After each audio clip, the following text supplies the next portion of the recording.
Thursday, 14th of May 2020, another short devotional. Thank you for listening. We're in Exodus 17, 1-7. You know, one of the things that I've been thinking about with the book of Exodus, it's a beautiful picture of so many things, but one of the things it is a picture of is our journey with the Lord and our journey in God.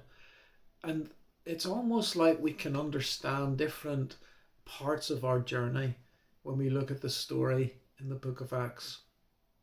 And I think one of the most important things to say on this is this: let's complete the journey with God. As an individual, complete the journey. As a church, let's complete the journey. Let's not stop at an earlier stage. Let's continue to walk with the Lord right to the end of the book, so to speak, right into the promised land. And of course, the generation of Israel that we read about in Exodus, it may interest you to know that only 2 people out of that 6 million actually made it to the end of the journey into the promised land. Sad to say, not even Moses made it. And these things are written not only for our encouragement, they're written to challenge us and also to warn us. So it's not just how we start the Christian life, it's how we continue it and how we end it. And we need the Lord every step along the way. Don't stop short of embracing the full journey that God has for us. And so we need to know, like in Exodus chapter 1, the people of Israel were slaves and oppressed. And we also at one time were slaves to sin and the consequences of sin. And we were also slaves to a Pharaoh, Satan, and the powers of darkness.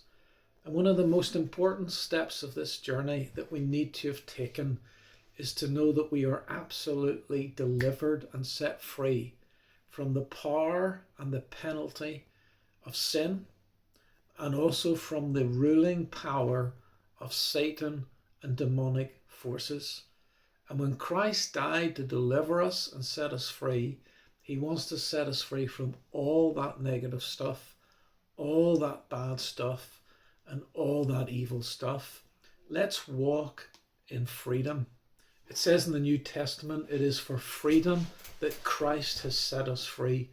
Is it possible during this time of restriction and lockdown, God is dealing with things in our lives that are weights or burdens or chains, things that are holding us back, going 100% for God? Let's be completely delivered from every form of bondage, every form of slavery, every form of oppression. And one of the reasons why I want to be free myself is I want to be someone God could use to set other people free. And so this journey in Exodus begins in slavery and ends up with them being delivered out of darkness, out of Egypt. And we know that the Passover lamb was a key for that, and we have Christ. We know that coming through the Red Sea was a key to that, which is a picture of baptism. And it's important to be baptized as a believer. And then that wasn't the end of the journey. And I'll mention a couple of more parts of the journey tomorrow in my final devotional this week. But we find that when they came out of Egypt through the Red Sea, they came into the wilderness and they had to learn to trust God for their supply. There were times they were thirsty and they had to trust God for water. There were times they were hungry and they had to trust God for bread. And it's the same with us on this journey.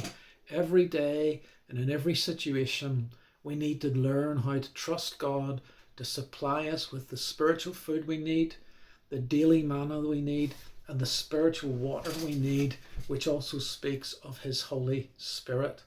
And just like the children of Israel were led by the cloud by day and the fire by night, we need to learn how to be led by the Holy Spirit. And this relationship with the Holy Spirit is something that we need as individuals, and we need as believers, we need as churches to be led by the Holy Spirit. They had the cloud, they had the fire. We have something even greater, the very presence of God, the very presence of the Holy Spirit. Let's learn how to walk in the Spirit, live by the Spirit, and be led by the Holy Spirit. See you tomorrow.